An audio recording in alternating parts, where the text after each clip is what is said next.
జిల్లా ఐఎస్ జగన్నాథపురం గ్రామంలో నిర్మించిన మ్యాజిక్ డ్రైన్ వ్యవస్థను రాష్ట్ర ఉప ముఖ్యమంత్రి పవన్ కళ్యాణ్ పరిశీలించారు. మహాత్మా గాంధీ నరేగా పథకంలో 77,173 రూపాయల వ్యయంతో కేవలం 3 రోజుల్లో ఈ డ్రైన్ నిర్మాణం చేపట్టారు. డ్రైన్ నిర్మాణంలో ఉపయోగించిన పొరలు, లోతు వంటి అంశాలపై అధికారులు వివరాలను పరిశీలించారు.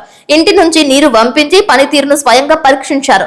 పల్లెల్లో మురుగునీటి నిర్వహణను మెరుగుపరిచేందుకు రూపొందించిన ఈ మ్యాజిక్ డ్రైన్ సిస్టమ్ పై సంతృప్తి వ్యక్తం చేస్తూ రాష్ట్ర వ్యాప్తంగా దశల వారీగా అమలు చేయాల్సిందిగా అధికారులకు ఆదేశాలు జారీ చేశారు. ఈ డ్రైనేజ్ నిర్మాణం గురించి రూరల్ క్వాలిటీ కంట్రోల్ అధికారి గోపి వివరించారు.